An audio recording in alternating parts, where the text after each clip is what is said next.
Do you think Donald Trump is a fascist? Yes, I do. This is what kicking the out of fascism looks like. We have a Timo Hitler in the White House right now. Of a consolidating dictatorship in our country. And what we're seeing play out here is Donald Trump's promise to be a dictator on day one. Trump has seemingly never met a dictator he doesn't like. It's some real dictator type stuff. We live in a fascist dictatorship. This is fascist rhetoric. For the last 10 years, every time Donald Trump opens his mouth, the left-wing media calls him a fascist dictator. They have echoed the same sentiment thousands of times, labeling him as a threat to democracy at every turn. From John Kelly, his own former chief of staff, to Kamala Harris, Joe Biden, the New York Times, Washington Post, CNN, and MSNBC. Yet here we are in 2026, and none of the nightmare scenarios they warned about have happened. No concentration camps, no suspension of elections, no assassination of political enemies, no override of the Constitution. In fact, Trump keeps proving he is the worst fascist ever. Take the focused ICE deportations in Minnesota into account. As soon as leftist agitators rioted in the streets, he ordered agents to stand down, directed them not to engage or communicate with protesters, scaled back the operation, and finally handed the state back to the same chaos that burned it down in 2020. He didn't crush their obstruction of justice. Instead, he backed down. There were no mass deportations in Minnesota, no investigation into the rampant fraud, and none of the agitators who deliberately endangered ICE agents were arrested and charged. Essentially, there was no justice. And I know a lot of you watching are Republican, and this may be hard to hear, but Trump has proven time and time again that he is soft on crime. He is setting a precedent that if you interrupt investigations, if you ignore the rules and laws of our country, then you can escape justice.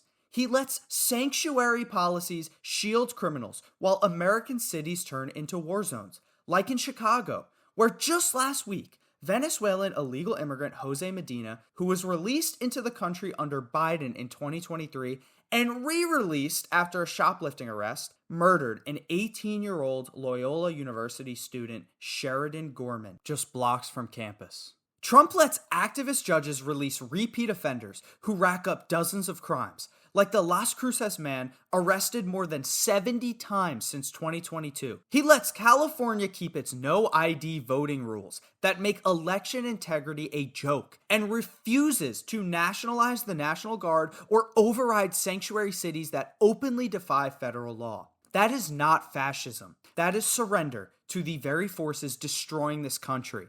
Listen, I don't support fascism, and it's ridiculous to believe that this is the solution to our problems. But you know what I do support? Keeping American citizens safe. And I truly believe Trump could use the full strength of the federal government to do exactly that right now. Securing the borders for real, crushing this crime wave, protecting our elections, and enforcing the law equally against everyone. The problem is that he holds back time and time again because he is terrified of being called a fascist by the same media machine that has already decided the shoe fits no matter what. The ultimate irony is that no matter what he does, the media will run with the dictatorial narrative. So then why doesn't he just push his agenda without any regard for what his enemies say? He surrenders Minnesota to the agitators, and they still scream fascist. He plays by the rules, while repeat offenders walk free after 70-odd crimes, and sanctuary cities release killers, and they still scream fascist. He lets activist judges and blue state politicians ignore federal detainers and election safeguards, and they still scream fascist. He could deploy every legal tool the Constitution gives him, every power presidents before him have used, without hesitation. And guess what? Then they'd scream fascist too. So why not actually use the power he has to secure the borders, crush the crime wave, and protect us American citizens, instead of endlessly worrying about a label that is already glued to him forever? This is why I wish he would put ICE in every single city and end the sanctuary nonsense once and for all, so tragedies like Sheridan Gorman's murder never happen again. I wish we could deport every single individual in our country illegally or on any visa program. I wish we could institute a total immigration moratorium. I wish he would station the National Guard on every street corner in every major city until the riots and crime waves stop for good. I wish he would use the military to secure elections in places like California, where showing ID is literally illegal and voter fraud becomes too easy. I wish he would declare martial law in every sanctuary city that refuses to cooperate with federal law enforcement and actually enforce the rules against open defiance. I wish he would arrest the Minneapolis police leadership, who still refuse to protect and serve after years of chaos in that city. I wish he would have the DOJ prosecute every activist judge who keeps letting violent criminals back on the street after 70 felonies, exactly like the repeat offenders who cycle through the system untouched. And I wish he would use the full might of the Department of Justice to arrest every single person who ever set foot on Epstein's island, with no more protecting the elite evil network and provide full transparency to the American people. And the truth? That is not fascism.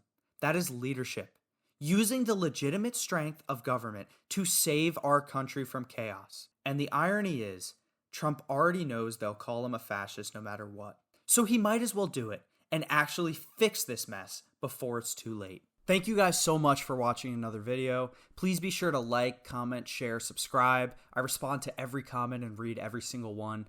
It really is terrible seeing what's going on in our country today. And, we've elected a figurehead who seemed like they were competent enough to fix it. They seemed like they were actually going to fight for the average American. But it just doesn't look like we've seen that. So once again, thanks for watching. Have a good day.